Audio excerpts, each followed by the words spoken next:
네, 문재인 대통령이 경제 소통 행보의 일환으로 경제계 원로들과 함께 오찬 간담회를 가졌습니다. 문 대통령 대선 캠프의 싱크탱크를 이끈 박승전 한국은행 총재, 또 참여정부 감사원장을 지낸 전윤철 전 원장을 비롯해서 이명박 정부 국무총리를 지낸 정운찬 KBO 총재 등이 자리했습니다. 원로들과의 만남인 만큼 소득주도 성장 등 정부 경제정책의 전반에 대해서 조언을 구하는 자리였습니다. 자, 특히 정부의 최대 국정과제로 꼽히는 일자리 그리고 양극화 대책도 대화 테이블에 올랐는데요. 문 대통령은 지난 월요일 시민사회단체와의 간담회에서 소득주도 성장 세계적으로 족보가 있는 이야기다. 그러나 일자리 증가가 둔화된 것이 사실이며 양극화를 해소하는 데 성공하지 못했다는 지적도 충분히 일리가 있다라고 언급한 바가 있습니다. 문 대통령 역시 소득주도 성장에 보완책을 두고 상당히 고심하고 있다는 이야기입니다. 자, 이날 간담회에선 한 청년단체 대표가 이 실업 등의 청년 문제 해결을 호소하다 끝내 울먹이는 모습을 보이기도 했습니다.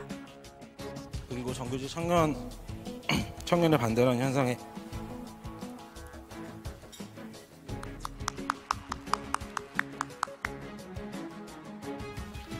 죄송합니다. 가슴이 아팠던 기억이 있습니다. 그래요?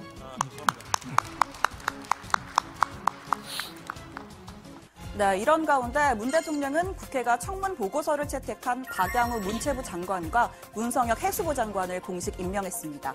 두 사람의 임기는 오늘자로 시작이 됐고요.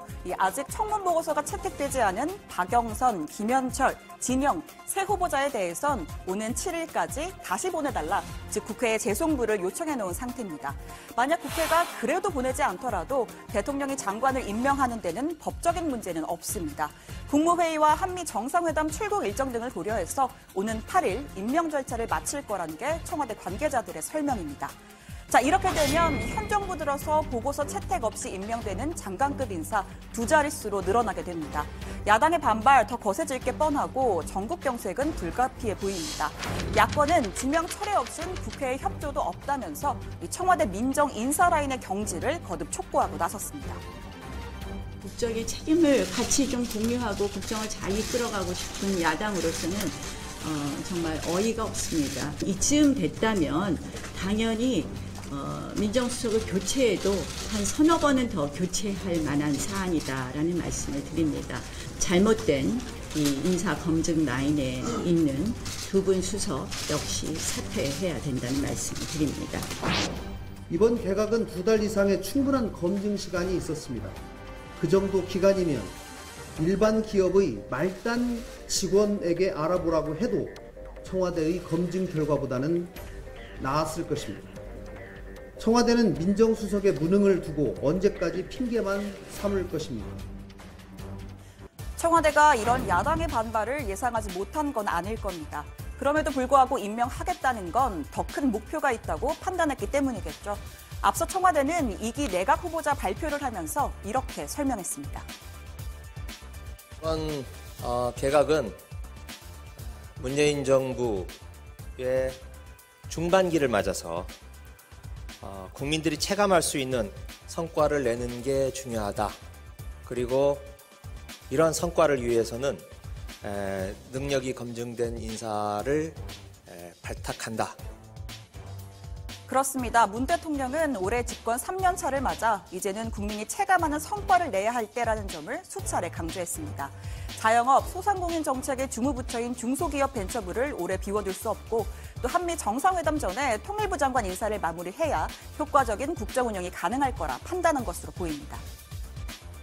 국민 여러분, 올해는 국민의 삶 속에서 정부의 경제정책이 옳은 방향이라는 것을 확실히 체감되도록 하는 것이 목표입니다. 그러려면 성과를 보여야 합니다. 네, 소위 조조라인 조남매 공세를 받은 조국 조현옥 수석도 끝까지 자리를 지킬 것으로 보입니다. 청와대 관계자에 따르면 최근 조국 수석 욕먹는다고 떠나는 건 쉽다, 욕먹으면서 일하는 게 어려운 일이다 라면서 얻어맞으면서도 갈 것이다 라는 입장을 주변에 밝혔다고 합니다. 지난해 말에 거취 문제가 불거졌을 때도 조 수석은 SNS 프로필 사진을 교체하면서 정면 돌파 의지를 우회적으로 드러낸 바가 있습니다. 자, 결과적으로 한동안 이 정국이 얼어붙을 가능성은 매우 커졌습니다. 4월 국회까지 여야 대치가 이어질 전망인데요. 문제는 야당의 협조 없이 탄력근로제 단위기간 확대 등 국회에 계류 중인 민생개혁법안 처리가 가능하지 않다는 겁니다. 또 공수처 설치 등 권력기관 개혁 논의는 아예 올스톱이 되어버릴 수 있습니다. 자, 마침 오늘 탄력근로 또 최저임금을 다루는 환경노동위 고용노동소위원회가 열렸는데요.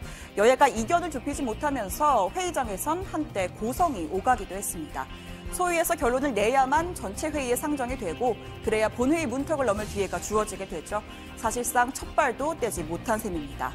자, 참고로 오늘 국회 앞에선 탄력근로제 단위 확대에 반대하는 민주노총의 집회가 열렸습니다. 김명한 위원장을 비롯한 조합원들이 환노위 회의에 참관하겠다며 국회 진입을 시도하다 경찰에 연행되는 사건도 일어났습니다. 차단막을 넘는 과정에선 경찰과의 몸싸움이 벌어지기도 했습니다.